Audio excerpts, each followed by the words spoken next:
জনবহুল রাস্তায় এক তরুণীকে সপাটে চড় তৃণমূল কংগ্রেসের নারী কাউন্সিলরের।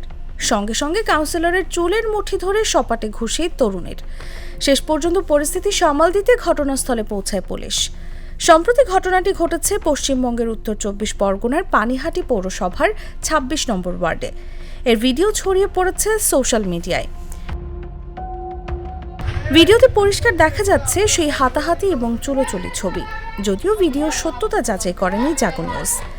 স্থানীয় সূত্রে জানা গেছে, শাসক দলের কাউন্সিলর শ্রাবন্তী রায় বাইকে করে যাচ্ছিলেন। তখন এক তরুণীর স্কুটির সঙ্গে তার গাড়ির সংঘর্ষ হয়। অভিযোগ, বাইক থেকে নেমে শাসক দলের কাউন্সিলর শ্রাবন্তী রায় সপাটে চড় মারেন সেই তরুণীকে। তখন তরুণীও কাউন্সিলরের চুলের মুঠি ধরে মাটিতে ফেলে সজোরে ঘুষি মারেন। মাঝ রাস্তায় দুই নারীর মারামারি ঠেকাতে এগিয়ে যান স্থানীয় বাসিন্দা ও থানার পুলিশ। ঠিক সেই সময় কেউ ভিডিও করে সোশ্যাল মিডিয়ায় ছেড়ে দেয়। ওই ভিডিও প্রকাশ্যে আসার পর কাউন্সিলর শ্রাবন্তী রায়ের অভিযোগ, স্কুটি চালক ওই তরুণী মত্ত অবস্থায় ছিলেন। আমাকে গালাগালি দিতে আমি ওকে চড় মারি। এরপর তিনি আমাকে মারতে থাকেন। মেয়েটি খুব ছোট, ওর ভবিষ্যৎ আছে, তাই ওর কিছু হোক আমি চাই না। অন্যদিকে এই ঘটনার নিন্দা জানিয়েছেন বিজেপির নেতা মৃত্যুঞ্জয় পাল। তিনি বলেন, একজন জনপ্রতিনিধির এই ধরনের আচরণ ঠিক না। তবে রাজ্যের মানুষ শাসক দলের নেতাদের চোখ গরম আর সহ্য করবে না। তারা প্রতিরোধ করার জন্য প্রস্তুত, সেটার উদাহরণ এই ঘটনা। নির্বাচনে তার প্রমাণ তৃণমূল কংগ্রেস পেয়ে যাবে।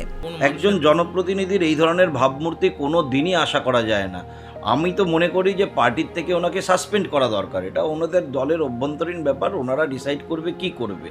কিন্তু এই ধরনের আচরণ যদি মানুষের কাছে হয়, তাহলে পরের বার ইলেকশনে ভোট চাইতে মানুষের কাছে যাবে কি করে? উনি ক্ষমা করার কে? প্রথম গায়ে হাত তো উনি তুলেছেন। উনি গায়ে হাত তুলে রাস্তায় ফেলে চুলোচুলি করে, মানে এটা একটা নতুন প্রকল্পের আলোড়ন হলো, দুয়ারে চুলোচুলি প্রকল্প। মানে এ ধরনের আচরণ একটা কাউন্সিলর করতে পারে, এটা ভাবাই অসম্ভব। একনল অ্যাডভান্সড হাইজিন সোপ, এবার জীবাণু ধুলাবালি ঘাম ক্লিন বোল্ড।